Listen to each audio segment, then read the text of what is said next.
좀 쉬셨습니까? 그래서 이제 부처님께서는 우리들이 이야기하는 세계, 중생들이 말하는 세계라는 것은 브라만교에서는 브라만이 만들었다. 브라만이 만들어가지고 세상이 만들어졌다. 뭐 어디 기독교 같은 데서는 신이 천지 창조를 했다. 이렇게 이야기하잖아요. 그런데 과연 그 브라만, 그럼 브라만이 어떻게 생겼고 언제 어디서 왜 이런 걸 따져보면 답이 나오겠습니까? 안 나오겠습니까? 사실 우리는 지금까지 이 세계를 설명할 때 모든 설명들이 다 가설에서 출발했던 겁니다. 모든 과학적인 이론조차도 가설인 것입니다. 우리가 요즘 빅뱅을 이야기하지만 빅뱅도 지금 가장 많은 사람들이 신뢰할 만한 가설인 것이지 그게 정말인지 아닌지는 알 수가 없는 것입니다. 그러나 우리가 지금 보고 있는 지금 이 세계, 우리가 지금 설명하고자 하는 것은 뭐냐면 내 눈앞에 보이는 이 삼라만상, 이것들은 도대체 어디에서 근원하는 것이냐, 이거 아니겠어요? 그렇죠? 부처님은 그걸 뭐 어디 신에게 가서 물어볼 것도 없고 어디 알 수 없는 이야기를 하자는 게 아니라 지금 여기에서 우리가 누구든지 보고 확인할 수 있는 이야기를 하자는 겁니다. 그렇기 때문에 12처를 떠나서 이야기하는 것은 그런 이야기를 하다 보면 의심만 늘어난다는 거예요. 신이 있을까 없을까? 빅뱅? 정말 빅뱅이 있었을까 없었을까? 자, 그런 이야기가 우리에게 지금 필요한 게 아니라 지금 여기에서 보이는 이것들은 무엇에 근거하느냐? 여기 이 유리컵이 보입니까? 있다는 것은 지금 내가 보고 있기 때문에 있는 거죠. 지금 우리에게 나타난 모든 것들은 내가 지금 보고 있고 보이는 이 구조 속에서 드러나고 있는 것이죠. 그런데 그 구조 속에서 이 구조 실상을 무지한 사람들은 이 안에 내가 들어서 보고 바깥에 컵이라는 놈이 밖에 있다. 컵 모양을 가지고 있는 저 모양 속에는 컵이 있다고 보는 거죠. 여러분들이 보는 것은 컵의 색깔이지만 그 색깔을 가지고 있는 것이 저 색깔 속에 컵이라는 존재가 들어있다라고 보는 거 아닙니까? 이런 게 전부 아야따나적인 의식을 가지고 보는 거예요. 여기에서 비롯되는 것들이 중생들의 세계입니다. 그러니까 이 12처는, 6입처는 무명에서 비롯됐다고 부처님이 보는 거예요. 그러니까 무명이 멸하면 6입이 멸하게 되어 있습니다. 그렇죠? 근데 육근이라면, 무명이 멸하면 육근이 사라져야 돼요. 육근은 뭐냐면 여러분들은 볼 수 있는 시각 능력을 의미해요. 시각 작용을 의미하고. 그럼 부처님께서는 무명이 사라졌습니까? 남아 있습니까? 무명을 멸했잖아요. 그럼 부처님은 육근이 있어요, 없어요? 그래, 육입은 없어. 부처님은 육근은 없다고 하면 문제가 되죠. 부처님은 장인이 아니었잖아. 장님이 아닌데 어떻게 육근이 없다 합니까? 그럼 우리가 불교를 공부해서 무명이 멸하면 육입이 멸한다. 그러면 장님이 되고 규모거리가 되고 그런 공부해야 되겠어요? 여러분 불교 공부해가지고 눈도 없어지고 코도 없어져 버린 그런 공부해야 되겠습니까? 반야심경도 그러니까 육입처와 육근을 이렇게 헷갈리니까 말하자면 그걸 이 분별을 못하니까 무안입이 설신의 그러니까 눈도 없고 귀도 없고 코도 없고 귀도 없다 이런 식으로 이야기해버리면 이게 무슨 말이 되는 거야? 여기에는 뭐냐면 그 속에 자아란 놈이 들어있는 눈 속에 자아가 없다 이 말씀이에요. 그러니까 보는 놈이 속에서 보고 있는 게 아니라 보는 구조를 통해서 보는 놈이 나타나는 거예요. 예를 들면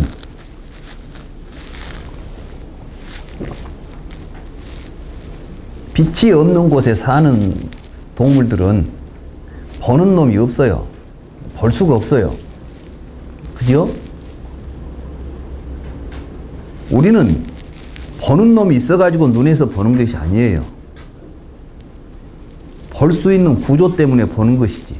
그 볼 수 있는 작용의 구조는 살아있는 생명체가 수명을 가지고 존재하는 한은 깨닫든 깨닫지 못하든 간에 보는 거예요. 부처님의 눈이나 우리 눈이나 눈 자체가 달라지는 건 없습니다. 여러분들이 깨닫고 나니까 눈이 갑자기 달라지겠어요? 그렇다면 문제가 생기지. 그게 아니에요. 여기서는 지금 우리들은 보면서도 잘못된 생각을 가지고 보고 있다는 겁니다. 볼 때 보는 놈을 나라고 생각해요. 보이는 놈은 밖에 있는 놈이라고 생각하고. 여기에서 문제가 생겨. 이럴 때 이 구조 속에서 분별하는 마음이 일어나요. 그래서 이제 이것은 무엇이다라고 모든 것들을 분리해서 분별을 하게 돼. 이게 식이라고 부르래요. 식. 이 분별이 지각의 구조 속에서 각각 나타납니다. 눈으로는 형태와 색깔이 구별되죠. 귀로는 소리가 구별되죠. 코로는 냄새가 구별되죠. 이런 모든 구별들이 이루어진 것을 보고 식이라고 그래요. 식. 식이라는 것은 분별하는 겁니다. 분별. 아시겠어요? 그러니까 6가지의 분별의 의식이 일어나게 되면 이 분별에 의해서 이 분별 작용 때문에 경계들이 그어지는 거예요. 경계들이.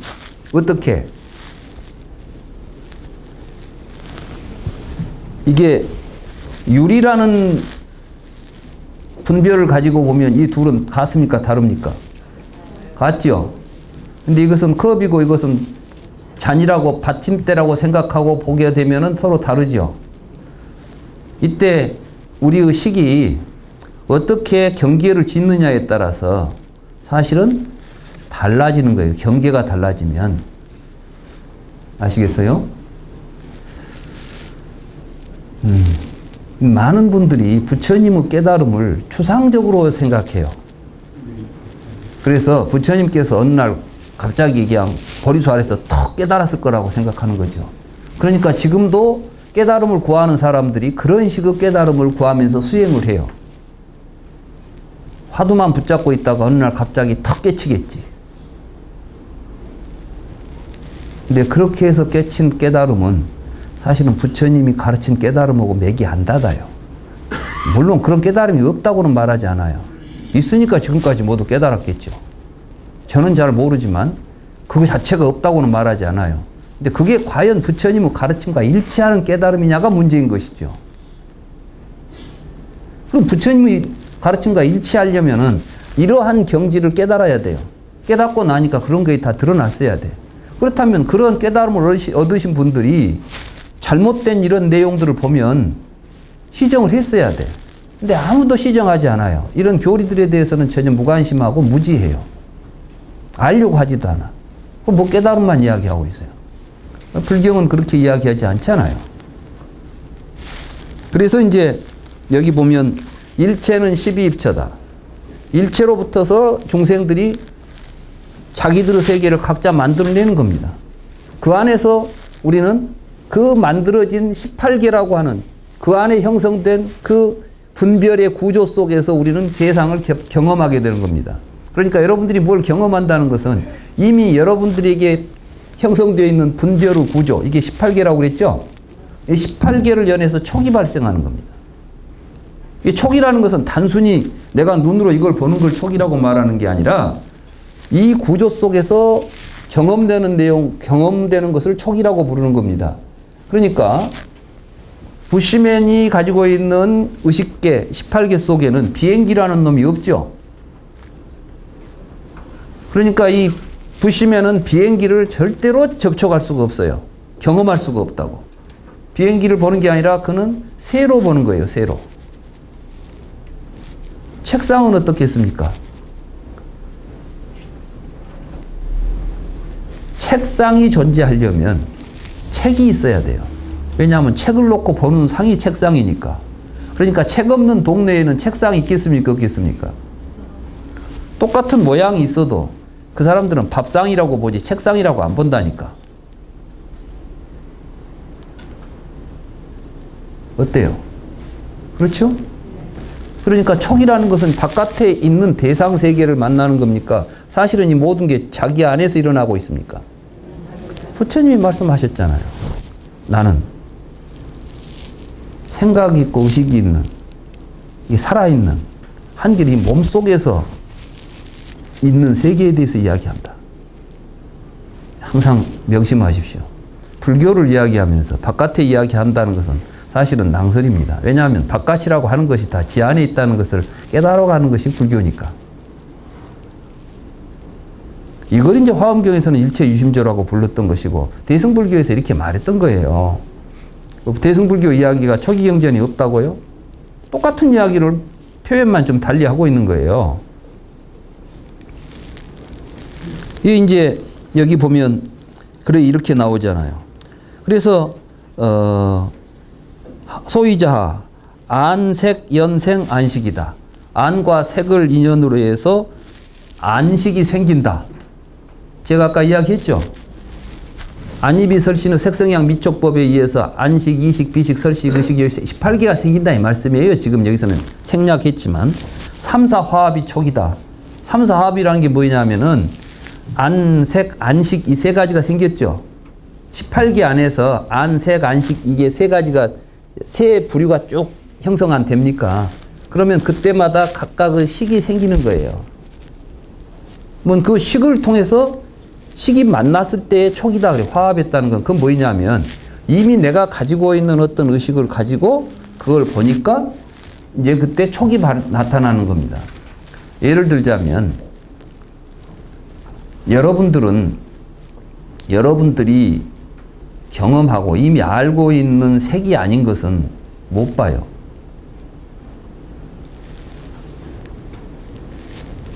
요즘 애들하고 여러분들하고는 색이 좀 틀리더라고요.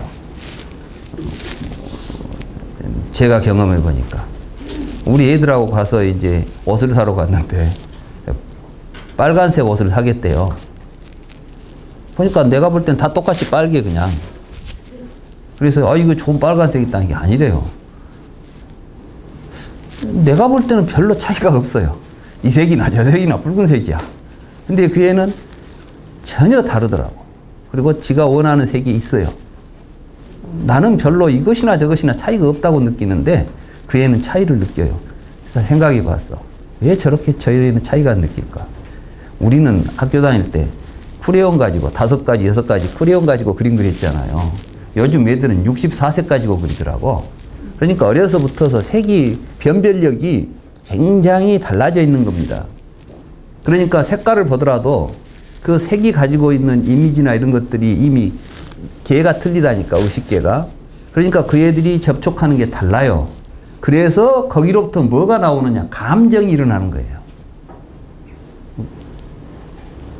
사실은 심리학자들도 아직까지 이렇게까지 분석해진 경우가 없어요. 그러니까 불교를 제대로 보게 되면 이건 심오한 철학인가 동시에 정말 그 어떤 심리학보다도 명쾌하게 인간의 심리가 형성되고 변화하고 구조 이런 걸 다 알고 있는 거예요.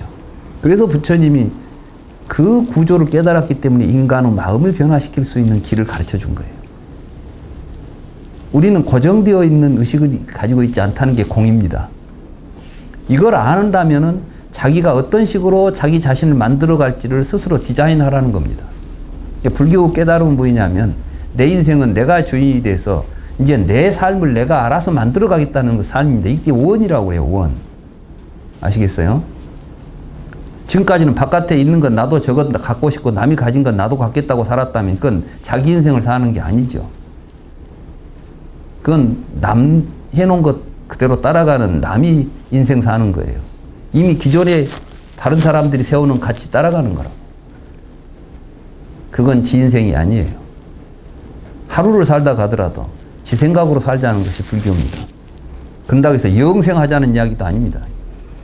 우리의 삶이 이 순간순간 주어지는 이 삶에서 얼마만큼 우리는 이 삶의 진실을 바라보고 바르게 살다 갈 것인가. 이게 중요한 겁니다.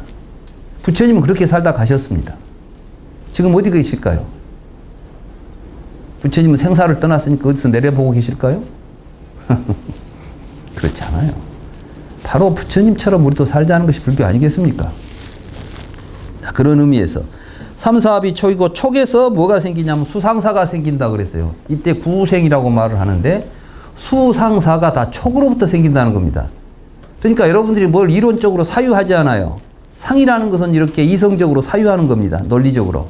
이런 논리적으로 개념적으로 사유하는 것도 촉으로부터 생기는 겁니다. 그러니까 말하자면 여러분들 안에 형성된 의식계를 토대로 해서 사유도 일어난다는 거예요. 여러분들의 감정도 일어나고 제가 아까 이야기했죠. 우리는 어떻게 해서 느끼고 어떻게 해서 생각하고 어떻게 해서 어떤 의지가 일어날까? 그 설명을 하고 있는 거예요, 지금. 그러니까 이 가르침은 이 단순한 이야기가 아니라 이 내용을 이제는 확인하는 것은 어디서 해야 되겠습니까? 그렇죠. 자기에게 갖다 봐야죠. 예. 누구는 보니까 자라 보고 놀란 놈은 소뚜껑 보고 놀랐어요. 진짜 자라를 통해서 소뚜껑 보면 다 놀랄까요? 그래, 누구는 용봉탕을 즐겨 먹어요. 이게 자라탕을 잘 먹어. 자라 보면은 놀래겠어요? 입맛 다시겠어요?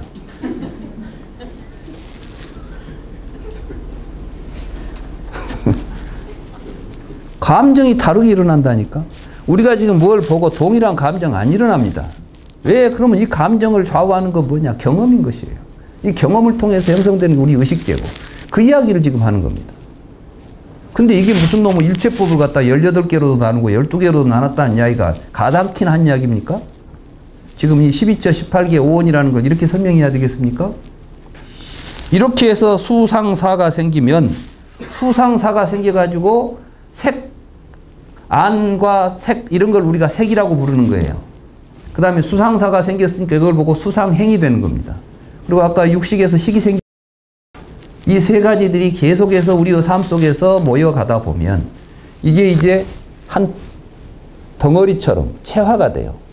그래가지고 이게 마치 실체처럼 우리에게 인식되는 겁니다. 이걸 보고 오원이라고 부르는 거예요. 그러니까 이 오원이라는 것은 모인 것들이에요. 그래서 이걸 보고 집이라는 말을 써요. 이게 고집멸도하죠. 사성제에서 고집멸도라는 말 쓰잖아요. 왜 집이라는 말을 쓸까?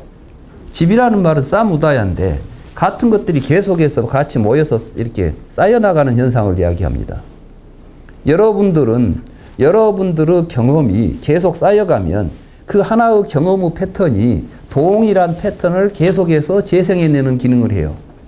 그러니까 자라보고 놀란 놈은 계속 놀라는 거야, 그냥. 한번 놀랐으면 계속 놀러가 앉는 거야.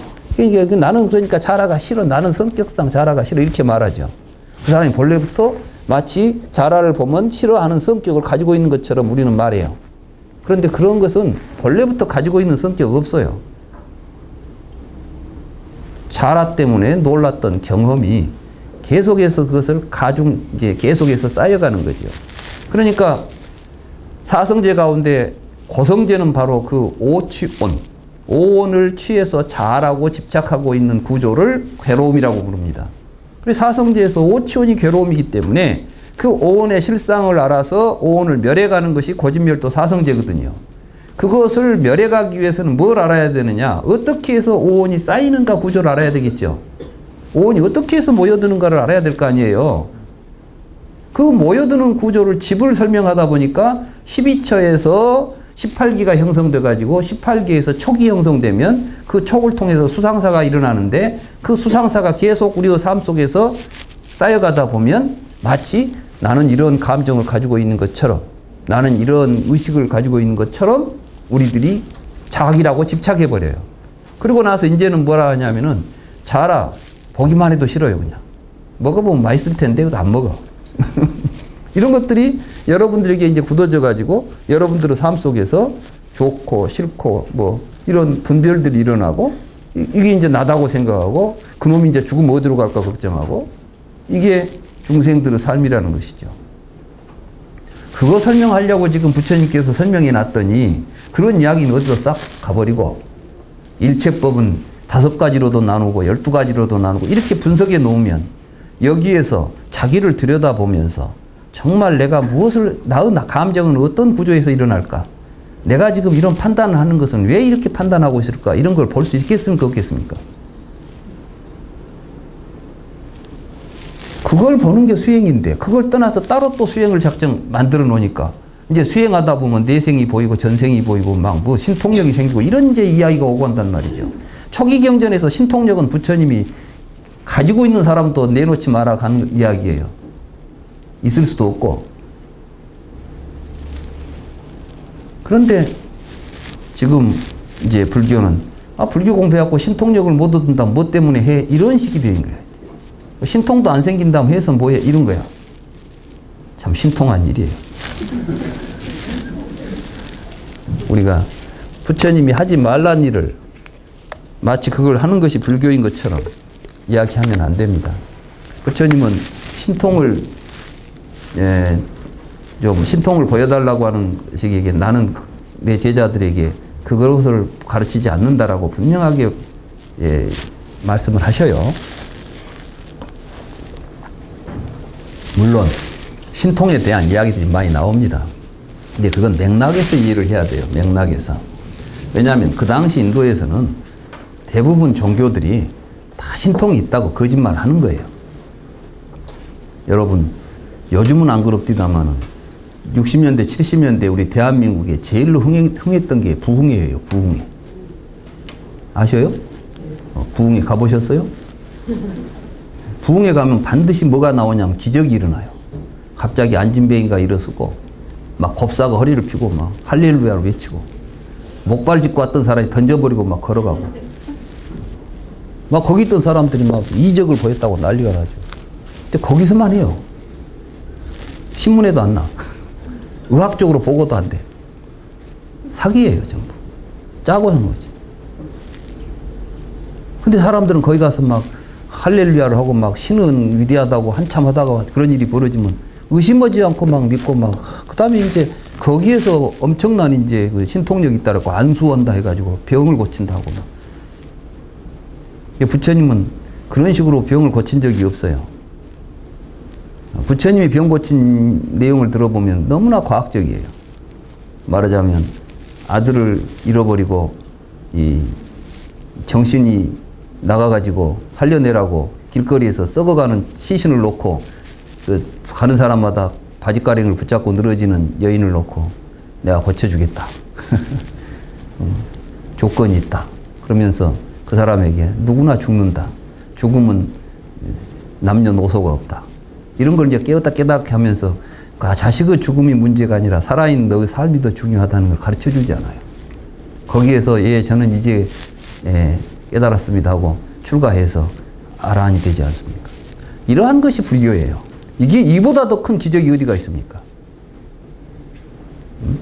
병은 의사가 고치는 겁니다. 부처님은 그렇게, 그래 부처님도 병이 나면 의사한테 갔어요. 지와과라고 하는 의사는 부처님 병을 고쳐준 주치. 그러니까 부처님도 이치에 맞게 살라는 거예요. 부처님은 모든 괴로움은 이치에 맞지 않는 생각을 하기 때문에 생긴다고 부처님이 말씀하셨어요.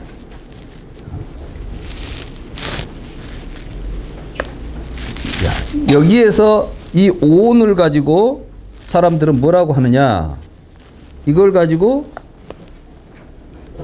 사람이라고 불러요. 이걸. 그러니까 우리가 사람 그렇게 부르는 것은 색수상 행식 오온인 거예요. 그러니까 오온의 색이라는 것은 물질이라고 이제 부르면 안 돼요. 우리가 사람이라고 부를 때 5가지 요소가 있어요. 사람이라고 부르는 것을 보면. 첫째는 뭐이냐? 여러분 자신이 사람이죠. 여러분 자신을 이제 한번 들여다보면 오온은 나 자신에 대한 이야기를 하는 거예요. 부처님께서. 그러지 뭐 바깥에 있는 물질 이야기 하는 게 아니라고요. 그럼 내 몸에 대해서 한번 생각해 봅시다. 여러분들은 첫째 무엇을 나라고 부릅니까? 이 얼굴 이렇게 생기고 뭐 이런 모양을 갖고 있고 이런 형태를 가지고 있는 이 형색을 가지고 있는 이 몸뚱이를 나라고 부르죠. 너 그러면 나는 키가 몇 센치, 뭐 얼굴은 동구스름하고 눈은 뭐 갸름하고 뭐 코는 오똑하고 막 이렇게 이야기할 때 나라고 지금 부르는 것은 이런 요소들을 색이라고 부르는 겁니다. 코가 오똑한 것이 물질입니까 지금? 그게 아니잖아요. 우리들은 지금 그런 어떤 형태적인 요소를 가지고 나라는 생각을 가지고 있습니다. 맞죠? 그 다음에는 여러분들은 감정을 나라고 부릅니다. 오늘 나는 기분이 좋아. 그때 나라고 불렀죠 지금? 기분 좋고 기분 나쁜 놈을 나라고 하잖아요. 우리가 기분 좋고 나쁘하는 걸 뭐라고 불러요? 감정이라고 부르잖아요. 그러니까 술을 우리는 느낍니다. 근데 느끼다 보면 마치 느낀 놈이 있다고 착각하는 거야. 느낀 놈이 있어서 느끼는 게 아니라 느낄 수 있는 구조가 조건이 있을 때만 느낌이 나타난다는 거예요. 이게 연기예요. 그러니까 연기는 뭐냐면 조건이 있을 때만 나타나지 어디에도 존재하지 않는 놈이에요. 이놈은. 연기법은 그 자체가 무엇이 존재한다는 것이 아니라 조건이 있을 때만 나타나고 조건이 사라지면 사라지고 있는 것들을 달마라고 불렀어요. 아시겠어요? 그러니까 이걸 보고 법이라고 달마라고 불렀는데 이 사람들은 또 이 달마를 유의법과 무의법이 있다고 말해버리는 거야. 근데 실제로 저도 사실은 그 사실을 최근에 알았어요. 뭘? 미가에나 아함경 속에 유의법, 무의법이라는 표현이 안 나와요.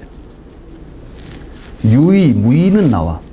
근데 유의법이나 무의법이라고는 하지 않아요. 부처님 스스로가 어떤 다르마에다가 이것은 유의법이다, 이것은 무의법이다라고 분별하지 않았어요. 다만 뭐였냐면 우리는 유의는 생로병사하고 생주이멸하고 무의는 생주이멸하지 않는다 이렇게 말했어요. 그러니까 유의법이라는 다르마라는 말을 쓰지 않고 유의는 무의는 이렇게 말했던 것이죠. 그런데 아비달마 불교에서는 이 다르마가 유의와 무의로 나누어진다고 봐버리는 거예요. 그럼 뭐냐 하면 유의는 그런 우리가 어떤 조작한 것들은 조작된 것들이 생로병사다. 생주이멸이다. 조작되지 않으면 생주이멸하지 않는다. 이런 이야기를 한 것인데 마치 조작되지 않은 법이 있고 조작한 법이 있어가지고 조작되지 않는 법은 생주이멸 하지 않고 조작된 법은 생주이멸한다. 이렇게 말하는. 그러니까 유의법과 무의법이라는 구별 자체가 아비달마에서는 가장 근본 구별이었는데 큰 구별이었는데 그것조차도 사실은 부처님이 하신 말씀이 아니라는 사실이에요. 제가 이제 이 이야기는 어디서 했냐면 여기 요 카페 여기 뭐 있죠. 여기 이제 지에 와서 보라. 공부하시는 분들이 계세요. 근데 이제 제가 격주로 서울 와서 지금 강의도 하고 한 3년 공부하는 모임인데 여기에 공부하시는 어떤 분이 제 책에 대해서 여기 지금 뭐 계시나? 여기도 공부하러 오세요. 그런데 유의무의를 이야기하다가 아무래도 내가 쓴 책에도 사실은 유의법이라고 썼었어요. 유의법과 무의법의 구별은 사실은 그 존재적인 구별이 아니라 유의라는 것이 조작된 것이고 조작되지 않는 것이라고 썼지만은 나는 여전히 법이라는 개념을 거기다 그냥 상투적으로 또 내가 그런 식으로 반성 없이 경을 읽었기 때문에 유의라고 읽어놓고도 유의를 보고도 유의법이라고 나는 또 해버린 거예요. 우리는 그런다니까요. 자기가 가지고 있는 생각으로 덮어씌워서만 뭘 보게 된다고. 사실대로 보기 어려운 거예요. 근데 이제 그분은 쭉 저한테 공부를 하다가 보니까 여기에 법이라는 말이 들어가면 안 되겠는데. 그래서 이제 이분은 직접 이제 경을 찾아봤나 봐. 경의가 없더라는 거예요. 내가 그 말을 듣고, 그럴 수 있겠네요. 그리고 내가 다시 이제 확인해 보니까 실제로 아직까지 내가 못 봤어요. 어디가 이제 또 나올지는 모르지만, 그러면서 느낀 게, 역시 공부를 하다 보면, 제대로 공부를 하게 되면 정확하게 이제 그 의미를 스스로 알게 돼요. 공부는, 그리고 이 공부는 이렇게 저한테 이번 강의 좀 들어가지고 끝날 수가 없습니다. 그렇게 쉽게 이해되지도 않아요. 아마 강의 듣고 나면 지금은 뭔가 알똥말똥 하다가 다음 주에 올 때 보면 내가 뭔 이야기 들었지 이러실 거예요. 그만큼 오랫동안 자기에게 형성되어 있는 의식이 하루아침에 변할 수는 없어요. 그런데 이제 어느 계기가 있어요. 그래서 정말 그런 것들이 아까 이제 자기를 들여다볼 때 또는 어떤 현상을 바라볼 때 하고 이제 느낌이 올 때는 이제 그 모든 것들이 맥락이 풀리는 지점이 있을 겁니다. 아무튼 이러한 내용들을 이렇게 이제 그 아비달마 불교에서 설명했기 때문에 이걸 비판하고 있는 것이 3장, 4장, 5장입니다. 그 내용은 그렇게 별로 중요한 내용들이 아니에요. 그러면 뭐냐 하면 저때 이제 안등의 지각작용을 우리가 통해서 마치 육근을 육입이라고 봐버리니까 만약에 보는 놈이 눈 안에 있다면 그 말이에요. 아트만 있어야 보잖아요. 있다면 저부터 봐야지 왜 저는 못 보고 딴 놈을 본단 말이냐. 보는 놈이 들어있다면 이런 뜻이에요. 이제 사실 이런 이야기는 뒤에 이제 능엄경에도 나오죠. 능엄경에. 능엄경에도 안 한다가 이제 부처님하고 부처님이 이제 묻죠. 보는 놈이 어디에 있느냐? 그러니까 보는 놈은 내 몸 안에가 있습니다. 몸 안에서 눈을 통해 보겠죠. 그러니까 그래. 그러면 이 강당 안에서 저쪽 창문을 통해서 보듯이 보는 놈이 지금 여기 강당 안에 들어있다고 한다면, 몸 안에 들어있다고 한다면, 그럼 먼저 네 안에 있는 네 오장 육부부터 좀 봐야 될 거 아니냐. 그러겠죠? 안에서 본다면 내 속부터 봐야지. 속은 못 본 놈이 어떻게 바깥을 본단 말이에요. 그러니까 이제 안 한다가, 그죠? 앞만 봐도 속이 안 보이거든. 그래 이제 생각이 낸 게, 창문 가까이서 보는 것 같습니다. 이게 이제 뒤는 안 보고 앞에만 보니까. 그러니까 마치 눈 안에서 보니까, 눈 속에서 보니까 속은 다 바깥은 안 보이고, 안은 안 보이고, 눈을 통해서 바깥에만 보는 것 같습니다. 그러니까. 그래. 그렇다면 응당, 창 옆에서 보면 창은 봐야 될 거 아니냐. 그러면 눈은 보느냐? 이렇게 묻는 거예요. 보는 놈이 있어갖고 눈을 통해서 본다면, 네 눈은 네가 보느냐? 그러니까. 그것도 아니거든. 이때부터 이제 이야기가 전개되는 겁니다. 능엄경 이야기가. 근데 능엄경을 또 보면서도 그럼 그놈이 어디가 있을까 찾고 다녀요, 또. 사실은 없다는 사실을 알려주려고 연기해서 인연 따라서 보인다는 현상이 나타나고 있는 것 뿐이고, 언제든지 그 인연이 되면 그 본다는 현상은 일어날 수 있는 것인데, 그걸 가지고 보는 놈이 있다는 생각을 버리고 봄을 이해하라는 것이죠. 그런 이야기들이에요, 말하자면. 여기도 이제 그런 이야기입니다. 어떻게 저도 못 본 놈이 남을 본단 말이냐, 이런 이야기를 하는 거예요. 지금 이런 논리를 가지고. 그러니까 이제 비유가, 불은 저는 타면서 저는 안 타면서 다른 놈을 태운다는 거예요. 이게 불은 타고 있을 때 다른 놈을 태우지만 저는 안 탄다는 거예요. 그러니까 적절하지 않다는 거예요. 왜냐하면 탄다는 것 자체가. 이제 여기서 그때 관거래품 이야기가 나왔던 거예요. 그래서 지난번 강의 때 이제 이 안등의 지각에 대한 고찰은 지난번 했었죠. 이제 이런 연유로 해서 결국은 연기법에도 보면 안과 색을 연하여 안식이 생긴다. 삼사합이 촉이다. 촉에서 수상사가 생긴다. 이렇게도 나오지만 수예취 유생 노사가 생긴다. 이렇게 해서 또 연기 12연기를 연기법을 쭉 이어가는 법문들도 나와요. 그러니까 이건 무엇을 의미하냐면은 우리들에게 있어서 유라고 하는, 말하자면은 자아로 취하고 있는 우리들의 자아의식이라고 하는 것이 끊임없이 이 과정을 통해서 반복 재생되고 있는 것이다.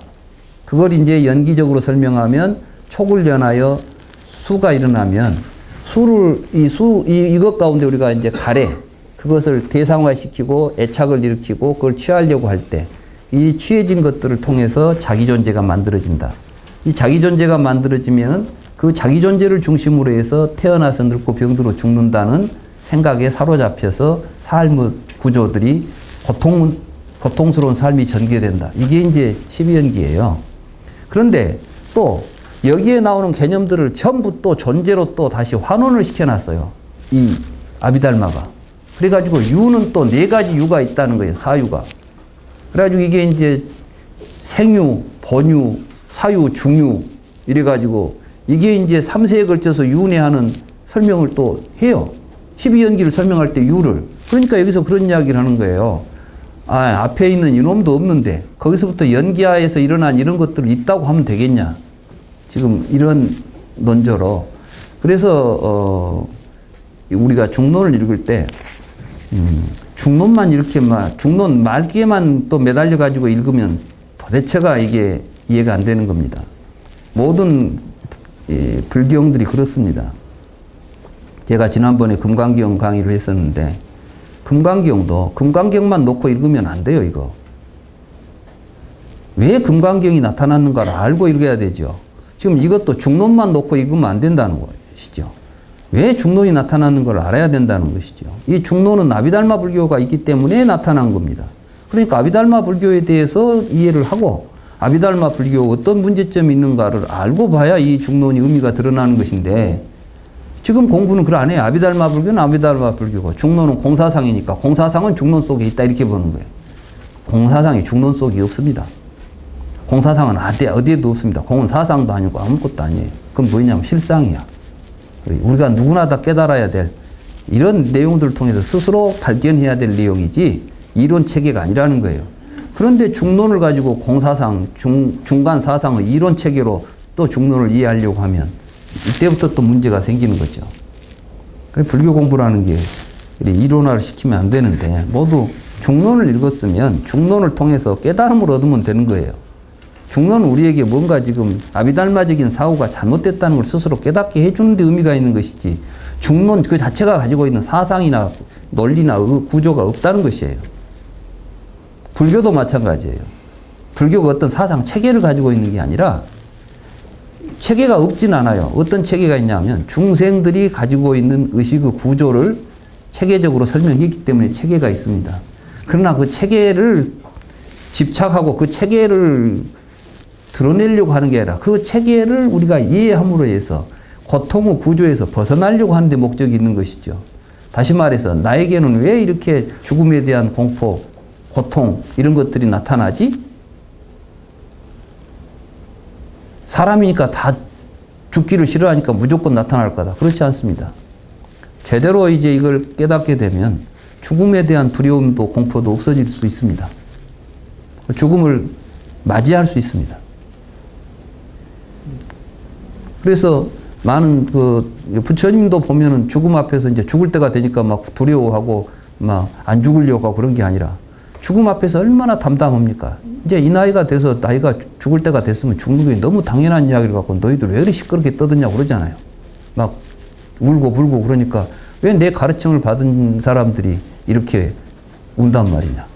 왜 이런 걸 보면서 아 부처님도 결국 나이가 들면 저렇게 돌아가시는데 돌아가시기 전에 이런 문제들을 나도 해결해야 되겠고 나도 젊어서 또는 힘이 있을 때 부지런히 정진해가지고 이런 두려움이나 공포로부터 벗어나는 삶을 살아야 되겠구나.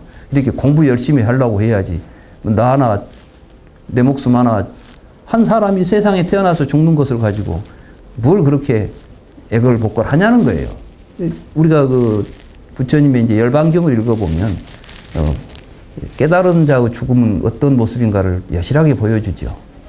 안 죽는 이야기를 하는 게 아니에요. 그러나 죽을 놈도 없는데 사실은 죽음이 없는 것이지. 부처님 그걸 깨달았기 때문에 열애는 죽었다고 하는 것은 거짓말이에요. 무슨 이야기인지 아시겠어요? 생물학적인 죽음을 부정하는 게 아니라 사실은 죽으려면은 살아있던 놈이 말하자면 일정한 기간 동안 살다가 죽어야 되는데 우리는 매 순간순간 연기하고 있는 삶이기 때문에 죽을래야 죽을 놈이 없는 거예요, 사실은. 본래 생사가 없다는 거죠. 생사의 망상은 오온을 취하기 때문에 나타나는 현상인 것이죠. 이 이야기를 지금 생사를 벗어나는 열반이라고 표현한 겁니다. 그런 이야기들을 우리가 통해서 불교 공부를 해가야 되는데 자꾸 불교의 부처님의 그 불경에 나오는 개념 몇 가지를 가지고 이리 붙이고 저리 붙여서 이론을 만들고 설명을 하면 그거 공부하다가 머리만 아프지 실제로 그 문제를 그렇게 알고 나니까 정말 내 마음속에서 괴로움이 사라지고 이렇게 되느냐는 것입니다. 불교는 처음부터 끝까지 괴로움의 실체를 파악해서 괴로움을 소멸하는 길을 가르친다. 부처님 그렇게 말씀하셨거든요. 계에서는 계의고찰에 보면 이 계라는 것은 우리가 이런 걸 이렇게 서로 경계 짓는 것은 뭐냐면 서로 모습이 다르기 때문이죠. 특징이 다른 특징을 가진 것들끼리 계를 우리는 구별합니다. 다시 말해서 이 컵하고 이 잔은 서로 다른 특징, 이거 보고 락샤나라 그래요. 이런 걸 통해서 서로 갖고 모든 것은 그 특징을 그 자체가 가지고 있다라고 말하는 겁니다. 컵은 컵의 특징을 가지고 있고 잔은 잔의 특징을 가지고 있다. 이렇게 우리가 보기 때문에 컵은 컵이고 잔은 잔이다라고 구별을 하죠. 그것은 이것 자체가 이미 그것을 가지고 있다고 말하죠. 그러니까 객관화된 대상이 실제로 어떠한 특성을 가지고 존재한다는 생각을 하는 겁니다. 그런 특성에 의해서 구별되는 것이 육계지요. 육계. 육계라는 것은 허공이라는 것은 허공의 특징이 있고 색은 지수, 화풍 공식 그러거든요. 6개가. 지수화풍 공식이라고 하는 6가지는 각기 다른 특징을 가지고 개별적으로 존재하는 현상들이다라고 보기 때문에 6개로 분별을 하는 겁니다. 이것들이 모여가지고 사람이 만들어진다고 설명했던 거예요. 다시 말해서 육개설은 시가고 공간, 우리 몸을 보면 일정한 공간을 차지하고 있죠. 그렇습니까? 그 다음에 여러분들한테는 뭐 식이 하나 있는 것 같죠? 정신적인 의식. 그 다음에 4대가 모여 있잖아요. 그런데 이제 죽으면 4대는 뿔뿔이 흩어지고 공간 속으로 흩어져 버리고 내가 뭐 차지하고 있던 공은 허공으로 가버리고 식만 남아서 어디로 간다고? 다음 세상으로 간다. 여기 이제 윤회설 아닙니까? 식을 중심으로 해서. 티베트 불교에서 그런 거예요? 아니, 티베트 불교도 이제 방편적으로 하는 이야기고, 티베트 불교도 궁극적으로 가면, 거기서는 윤회설을 궁극적인 이야기로 하지 않아요. 다만, 티베트는 이제 차제도를 설하기 때문에,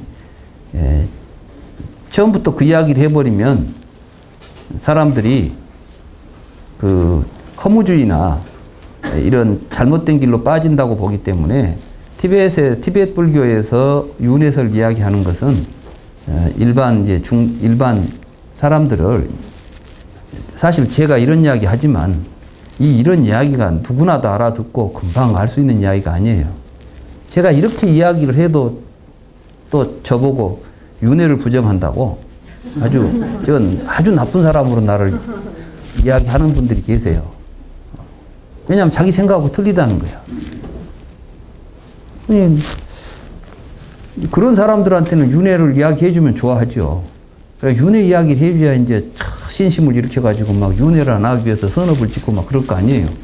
어떤 방편이든 간에 이제 그 사람이 선업을 지어서 착한 삶을 통해서 행복을 얻으면 좋지요. 그런데 실제로 그러면은 그 티베트 불교의 핵심은 뭐냐면 중관이에요. 거기서는 이 중론을 이제 마지막에 가장 높은 단계에서 중론을 공부하게 돼 있어요. 근데 중론에 가면은 이미 윤회 이런 것이 다 이야기가 되는데, 그러니까 티베트 불교 이렇게 이제 우리는 너무 쉽게 말하는 경향이 있어요. 어떤 일면만 보고 그것은 무엇이야 이렇게.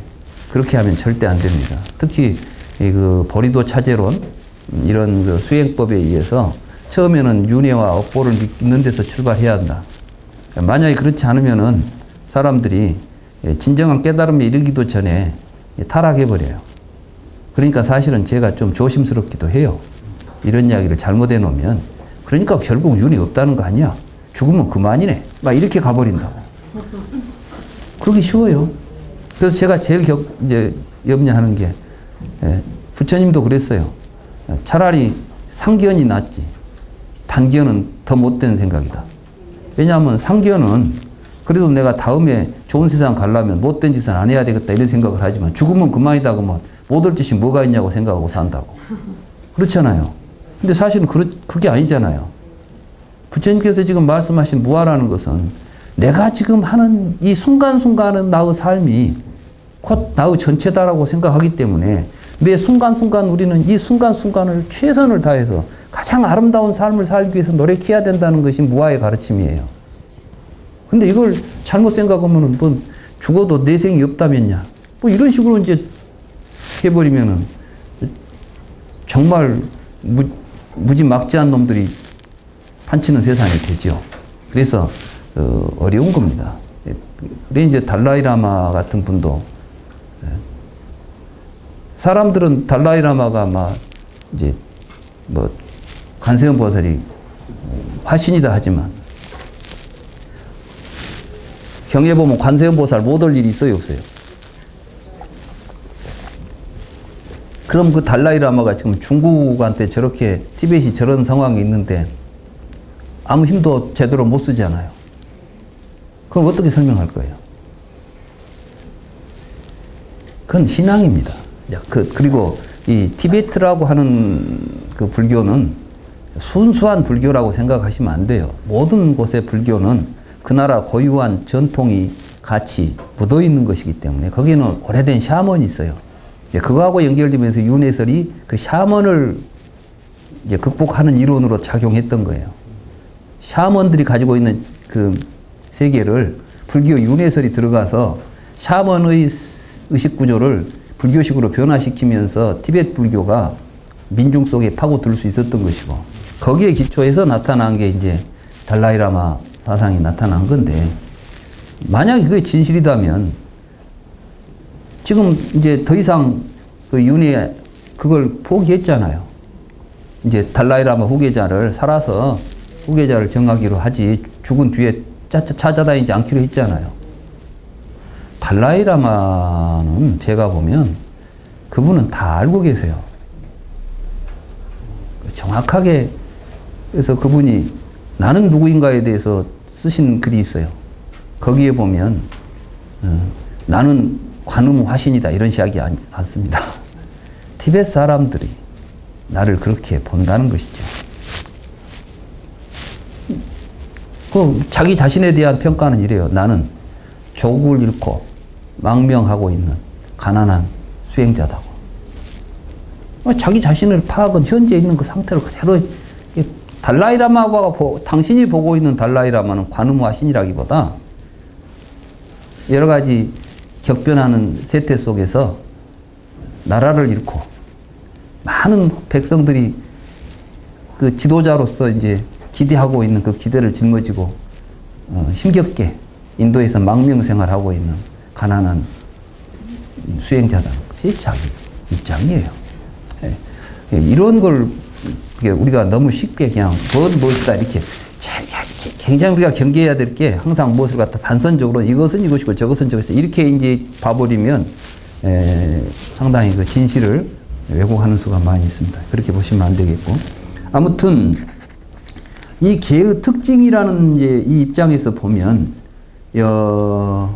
여기는 마치 어떤 존재가 어떤 특징을 가지고 존재한다 이렇게 생각한단 말이죠. 근데 사실은 특징이 없으면 그것이라고 부를 수가 없는 거예요.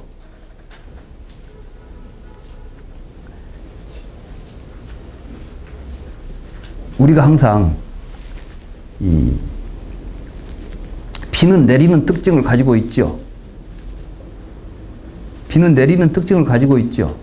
그러면 비가 그 특징을 소유하고 있습니까? 아니죠. 사실은 우리가 그래서 우리는 항상 뭘 생각하냐 하면은 명사적으로 이제 세상을, 제가 지난번에 명사와 동사 이야기를 했었죠. 이제 형용사도 마찬가지고, 명사적으로 세상을 보게 되면은 명사가 있어가지고 동사를 어떤 동작을 한다고 생각합니다. 그 다음에는 또 형용사적인 요소를 명사가 소유하고 있다고 생각합니다. 근데 여기서 이제 그런 걸 비판하는 거예요. 우리는 그렇게 되면은 모든 걸 이렇게 품사적으로 나뉜 이것들을 갖다가 개별적인 존재처럼 생각하는 경향이 있어요. 그래서 철학에서 이제 여기에서 비판이 되는 중요한 것은 우리들의 그 의식 내면에 있는 철학적 구조예요. 그게 뭐냐면 실체가 있고 속성이 있고 운동이 각각 따로따로 있다고 보는 겁니다.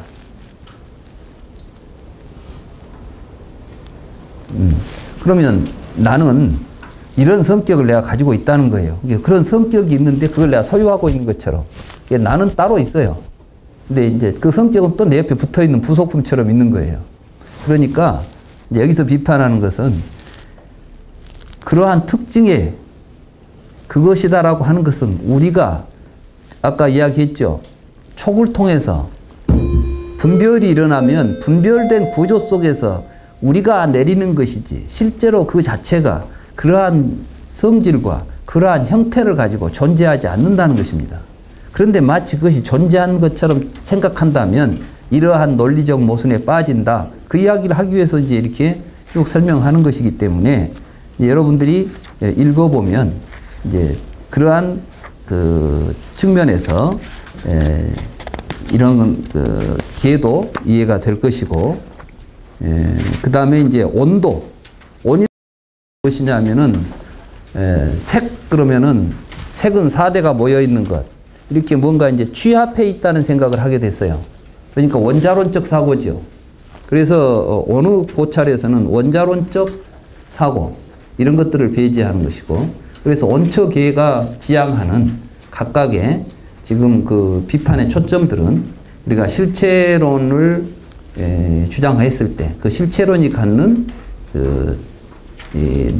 뭐랄까 논리적이고 철학적인 그 문제점들을 좀 지적하고 있는 것들입니다. 저는 이제 오히려 여기에 나오는 문장에 얽매여 가지고 해석하는 것보다 본래 부처님께서 우리에게 가르쳐 주신 원처계라는 그 가르침의 본질이 무엇인데 그것을 왜곡시켜 가지고 외제하는 사물화 시켰을 때 그것을 지금 용수보살이 이 세품에서 비판하고 있다. 이 근본 취지를 여러분들에게 말씀드린 거예요. 이제 그러다 보니까 지금 읽는 시간이 좀 부족했어요. 그래서 이제 오늘은 이렇게 하고 다음 시간에는 이제 다음 장에 넘어가기 전에 전체를 한번 이제 읽고 넘어갈 겁니다. 읽어보면 여러분들이 훨씬 더 그 의미를 명확하게 이해할 수가 있을 것으로 생각을 합니다. 오늘 강의는 여기서 모두 마치겠습니다.